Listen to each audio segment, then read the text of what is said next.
Suara pintu toko roti yang dibanting keras membuat seluruh ruangan bergema, dan Maya berdiri di tengah-tengah, tangannya gemetar memegang surat pemecatan. Kau tahu alasannya, Maya. Kami tidak bisa membiarkan hal seperti ini merusak reputasi toko, kata pemiliknya, seorang pria paruh baya dengan tatapan dingin, sementara rekan kerjanya memandangnya dengan campuran kasihan dan ketakutan. Maya merasa dunia runtuh di sekitarnya. Pagi itu, Otto dirinya berpelukan dengan pacarnya, Rina, tersebar di media sosial keluarga, dan sekarang, pekerjaan yang dia cintai selama 5 tahun hilang begitu saja karena orientasi seksualnya. Maya berjalan pulang ke apartemen kecilnya di pinggiran Jakarta, air mata mengalir tanpa henti. Dia ingat bagaimana semuanya dimulai, bertemu Rina di sebuah kai kecil 2 tahun lalu, saat Rina, seorang desainer grafis berbakat, memesan croissant favoritnya.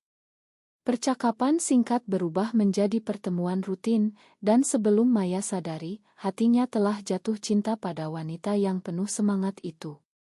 Tapi di Indonesia, di mana norma masyarakat masih kuat dipengaruhi oleh nilai-nilai konservatif, hubungan mereka harus disembunyikan seperti rahasia gelap. Keluarga Maya, yang berasal dari keluarga Muslim tradisional di Jawa Tengah, tidak pernah tahu. Ayahnya, seorang pensiunan guru, sering bicara tentang pentingnya pernikahan dan keluarga normal. Ibu Maya, yang bekerja sebagai penjahit, selalu menekankan agar Maya menemukan pria baik untuk dinikahi. Maya tahu, jika mereka tahu, itu akan menjadi bencana. Malam itu, Rina datang ke apartemen Maya dengan wajah penuh kekhawatiran. Aku dengar dari temanmu. Makan aku, Maya. Ini salahku karena memposting Otto itu tanpa berpikir. Rina memeluknya erat, tapi Maya mendorongnya pelan. Bukan salahmu, Rin. Tapi, apa kita harus terus seperti ini? Bersembunyi selamanya? Pertanyaan itu menggantung di udara, menciptakan ketegangan yang belum pernah ada sebelumnya. Rina, yang tumbuh di keluarga lebih liberal di Bali, selalu lebih berani. Dia ingin mereka terbuka, tapi Maya takut. Kita bisa pindah ke kota lain, mulai baru, usul Rina. Tapi Maya menggelengkan kepala. Aku tidak bisa meninggalkan keluargaku. Mereka adalah segalanya bagiku. Konflik itu mulai muncul, Rina ingin kebebasan, Maya ingin keamanan. Mereka berdebat hingga larut malam, dan untuk pertama kalinya, Maya merasa hubungan mereka retak. Keesokan harinya, Maya mencoba mencari pekerjaan baru. Dia mengirimkan ke berbagai toko roti di Jakarta, tapi rumor sudah menyebar.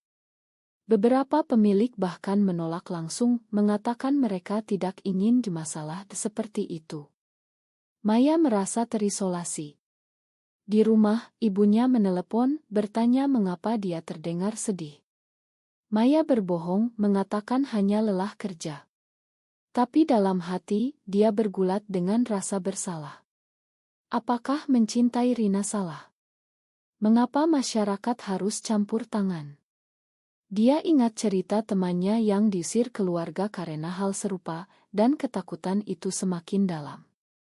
Sementara itu, Rina mulai menarik diri, bekerja lembur untuk menghindari konfrontasi. Hubungan mereka yang dulu penuh tawa sekarang dipenuhi diam. Maya memutuskan untuk bertemu dengan sahabatnya, Sari, yang tahu rahasianya. Di sebuah warung kopi kecil, Sari mendengarkan curhatan Maya. Kau harus lawan, Mai. Jangan biarkan mereka menentukan hidupmu. Tapi Maya ragu. Bagaimana? Aku tidak punya uang, tidak punya dukungan. Sari mengusulkan ide gila, mengumpulkan modal untuk membuka toko roti sendiri. Maya tertawa pahit. Dari mana? Aku bahkan tidak bisa bayar sewa bulan ini. Tapi benih ide itu tertanam. Malam itu, Maya mulai menghitung tabungannya, mencari pinjaman online. Rina melihat perubahan itu, mendukungnya. Aku bisa desain logo dan promosi. Untuk pertama kalinya setelah pemecatan, Maya merasa ada harapan. Tapi dia tahu, ini baru awal dari perjuangan yang lebih besar. Keluarga, masyarakat, dan bahkan dirinya sendiri akan menjadi musuh terbesar. Hari-hari berlalu dengan cepat. Maya bekerja paruh waktu sebagai pengantar makanan untuk mengumpulkan uang. Rina membantu dengan proyek relancenya. Tapi tekanan mulai terasa. Ayah Maya datang ke Jakarta untuk kunjungan mendadak, dan Maya harus berpura-pura semuanya baik-baik saja. Saat makan malam, ayahnya bertanya tentang pacar. Sudah waktunya kau menikah, Mai. Jangan seperti tantemu yang hidup sendirian. Kata-kata itu menusuk hati Maya. Dia ingin bilang yang sebenarnya, tapi takut kehilangan ayahnya. Setelah ayah pulang, Maya menangis di pelukan Rina. Aku tidak bisa terus berbohong. Rina mengangguk. Maka katakanlah. Aku akan di sampingmu. Keputusan itu membawa mereka ke ambang konflik baru. Maya tahu mengakui hubungan mereka berarti menghadapi penolakan dari keluarga. Tapi diam juga menyiksa. Di akhir ile ini, Maya memutuskan untuk menelepon ibunya, tapi telepon itu berdering tanpa jawaban, meninggalkan dia dalam ketegangan yang semakin memuncak. Telepon akhirnya diangkat, dan suara ibu Maya terdengar ceria di ujung sana. Halo, Nak. Ada apa? Maya menarik napas dalam, tapi kata-kata macet di tenggorokan. Bu, aku dipecat dari kerja. Ibu terdiam sejenak, lalu bertanya kenapa. Maya berbohong lagi, mengatakan ada pengurangan karyawan. Tapi dalam hati, dia tahu ini bukan akhir. Setelah menutup telepon, Maya memandang Rina yang duduk di sofa, mata penuh harap. Aku belum siap, gumam Maya. Rina menghela napas panjang. Kapan kau akan siap? Kita tidak bisa hidup dalam bayang-bayang selamanya. Pertengkaran kecil itu menjadi awal dari retakan yang lebih dalam. Rina mulai merasa Maya tidak cukup berkomitmen, sementara Maya merasa Rina terlalu memaksa. Beberapa minggu kemudian, Maya berhasil mengumpulkan cukup uang untuk deposit toko kecil di daerah pinggiran Jakarta. Dia menyewa sebuah ruang bekas yang butuh renovasi, dan bersama Rina, mereka mulai membersihkan. Saat bekerja, Maya merasa bahagia untuk pertama kalinya. Ini akan menjadi milik kita, kata Rina sambil memeluknya dari belakang. Tapi kebahagiaan itu rapuh. Saat Maya mengurus izin usaha, seorang petugas di kantor pemerintah memandangnya curiga. Kau sendirian? Tidak ada suami? Tanya petugas itu. Maya tersenyum kaku. Belum. Di masyarakat Indonesia, wanita lajang sering dianggap aneh, apalagi jika berusia 28 tahun seperti Maya. Tekanan itu membuatnya semakin gelisah. Sementara itu, keluarga Maya mulai curiga. Adiknya, Dini, yang kuliah di Jakarta, datang berkunjung tanpa pemberitahuan. Dini melihat Rina di apartemen dan bertanya siapa dia. Teman dekat, jawab Maya cepat. Tapi Dini, yang lebih muda dan terbuka, tersenyum licik. Teman dekat banget ya, Kak. Maya panik, tapi Dini justru mendukung. Aku tahu, Kak. Dan aku dukung kalian. Pengakuan itu melegakan, tapi juga menakutkan. Dini berjanji rahasia, tapi Maya tahu, rahasia seperti ini sulit dijaga. Malam itu, Maya dan Rina berbicara panjang. Mungkin kita bisa mulai dari keluarga kecil dulu, kata Rina. Maya setuju, tapi hati kecilnya ragu. Proses membuka toko berjalan lancar, tapi tantangan datang dari luar. Tetangga mulai bergosip. Wanita itu tinggal dengan teman wanitanya. Aneh ya. Bisik-bisik itu sampai ke telinga Maya. Dia mencoba abaikan, fokus pada resep roti baru. Tapi suatu hari, seorang pelanggan tetap dari toko lama datang. Maya, aku dengar kau dipecat karena itu. Kata pelanggan itu pelan. Maya membeku. Jangan percaya rumor. Tapi pelanggan itu tersenyum. Aku tidak peduli. Rotimu enak. Dukungan kecil itu memberi kekuatan, tapi juga mengingatkan betapa rapuh posisinya. Rina, di sisi lain, mulai mendapat tekanan dari pekerjaannya. Bosnya, yang konservatif, mempertanyakan mengapa dia sering lembur dengan teman. Rina marah. Ini hidupku. Bentaknya dalam hati. Konflik internal Rina tumbuh, dia ingin bebas, tapi takut kehilangan Maya. Suatu malam, Maya mendapat telepon dari ayahnya. Maya, ada rumor di kampung. Kau dengan wanita. Suara ayah gemetar. Maya denial, tapi ayah tidak percaya. Pulang sekarang juga. Perintah ayah. Maya panik, menceritakan pada Rina. Aku harus pulang. Sendiri. Rina kecewa. Kenapa tidak bawa aku? Kita hadapi bersama. Tapi Maya takut. Belum waktunya. Perpisahan sementara itu membuat Rina merasa dikhianati. Saat Maya naik kereta ke Jawa Tengah, dia merenung. Apakah ini pilihan benar? Di rumah, keluarga menunggu dengan wajah tegang. Ayah langsung bertanya. Benarkah kau lesbian? Maya menangis. Ya, iya. Aku mencintai Rina. Ruangan hening, lalu ayah marah besar. Kau bawa malu keluarga. Keluar dari rumah ini. Ibu menangis, mencoba mediasi, tapi ayah tegas. Maya diusir malam itu juga, hati hancur. Dia kembali ke Jakarta dengan tangan kosong, tapi tekad baru.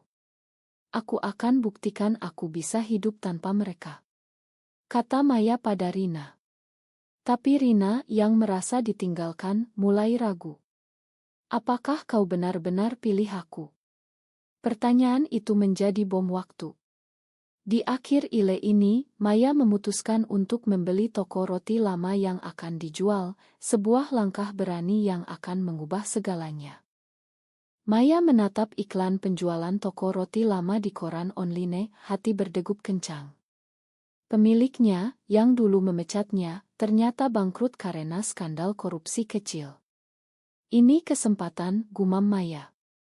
Dengan tabungan dan pinjaman dari Sari, dia mengajukan tawaran diam-diam melalui agen. Rina ragu. Kenapa tidak bilang langsung? Biar mereka tahu kau menang. Tapi Maya ingin kejutan.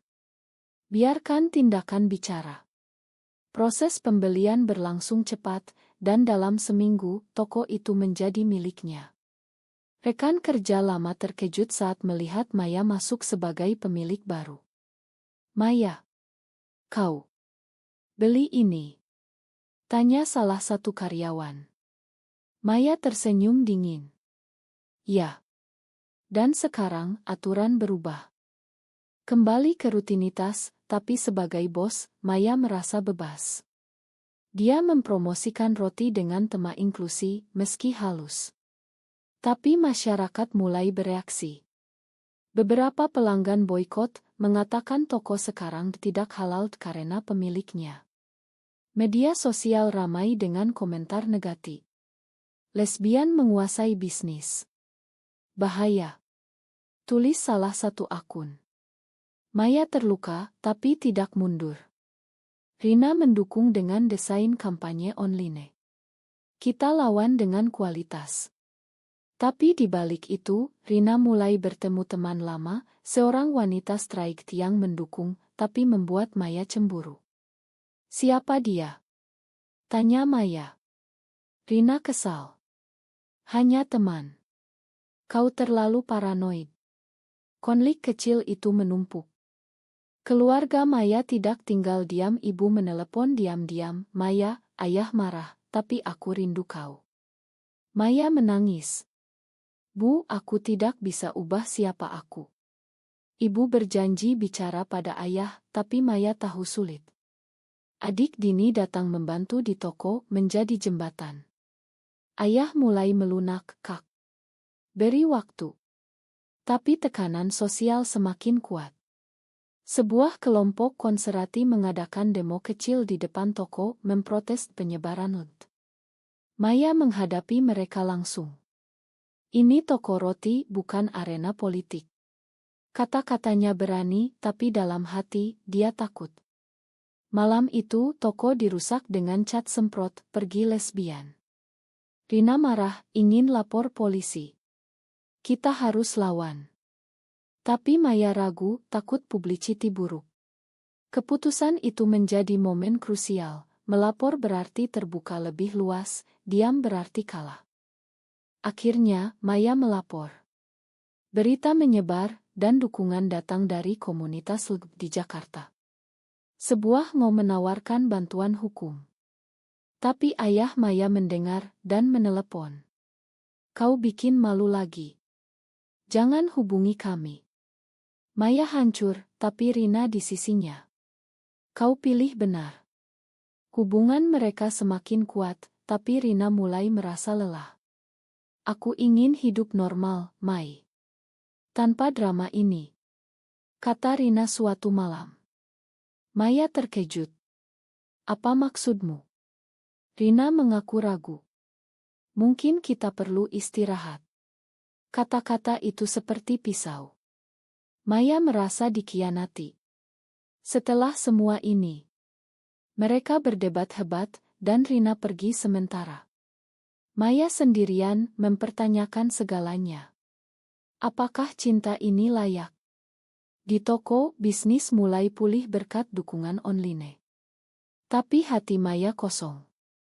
Beberapa hari kemudian, Dini membawa kabar, ayah sakit, mungkin karena stres. Maya buru-buru pulang. Di rumah sakit, ayah memandangnya lemah. Maya, makan ayah. Kata ayah pelan. Maya menangis. Yah, aku juga ma. Mereka berdamai pelan-pelan, ayah mulai menerima meski sulit. Ibu bahagia. Tapi Rina. Maya menelepon, tapi Rina tidak angkat. Saat kembali ke Jakarta, Maya menemukan Rina dengan teman lamanya itu, meski hanya makan malam. Cemburu meledak. Kau selingkuh. Tuduh Maya. Rina marah. Tidak. Tapi kau selalu prioritaskan keluarga daripada kita. Konfrontasi itu membawa mereka ke titik nadir. Maya menyadari kesalahannya, tapi terlambat. Di akhir ile ini, Maya memutuskan untuk memperjuangkan Rina, tapi sebuah rahasia dari masa lalu Rina muncul, mengancam segalanya. Rahasia itu terungkap saat Maya membaca pesan di ponsel Rina yang tertinggal, pesan dari mantan pacar Rina, seorang pria, yang mengatakan ingin kembali. Maya terpukul. Kau pernah dengan pria? Tanya Maya saat Rina pulang. Rina mengaku. Ya, dulu aku bingung. Tapi sekarang aku yakin denganmu. Tapi kepercayaan retak. Maya merasa dibohongi. Kenapa tidak bilang dari awal? Rina menangis. Takut kau tinggalkan. Konflik ini menambah lapisan drama, Maya bergulat dengan insecurity, sementara Rina merasa dihakimi. Mereka sepakat beri ruang, tapi toko tetap berjalan. Bisnis Maya melejit berkat berita. Pelanggan baru datang, termasuk dari komunitas LGB. Tapi kelompok konservatif tidak berhenti. Mereka mengajukan petisi untuk tutup toko. Maya hadapi hearing di kantor kelurahan.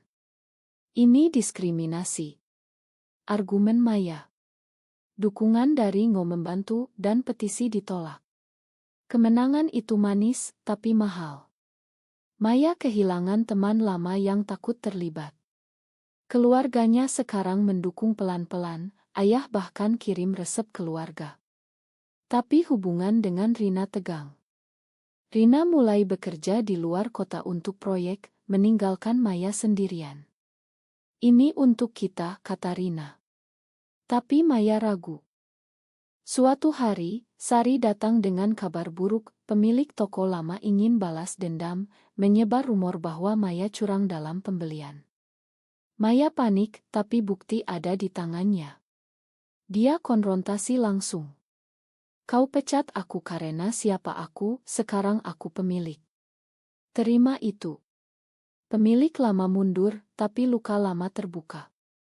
Maya renungkan perjalanannya, dari dipecat hingga sukses, tapi dengan harga tinggi, keluarga retak, hubungan goyah. Rina kembali dan mereka bicara dari hati ke hati. Aku makan kau, kata Maya. Tapi kita harus jujur. Rina setuju. Mereka mulai pulih, tapi masyarakat masih menekan. Sebuah acara komunitas mengundang Maya bicara. Dia ragu, tapi Rina dorong. Ini saatmu. Maya setuju, sebuah langkah berani. Di acara itu, Maya berbagi cerita. Aku dipecat karena mencintai wanita. Tapi aku bangkit, beli toko itu kembali. Aplaus bergema, tapi di luar, demonstran protes. Maya pulang dengan campuran bangga dan takut. Rina menunggu. Kau hebat. Mereka berpelukan, tapi malam itu, Rina dapat tawaran kerja di Singapura. Ini kesempatan besar, kata Rina. Maya terkejut. Dan kita? Rina ragu. Kau bisa ikut. Tapi Maya terikat dengan toko dan keluarga. Keputusan ini menjadi momen krusial, pilih cinta atau stabilitas. Mereka berdebat. Kau egois, kata Maya. Kau yang takut berubah, balas Rina. Pertengkaran berakhir dengan Rina pergi lagi. Maya hancur, tapi tekadnya kuat. Dia fokus pada toko, membuatnya lebih besar.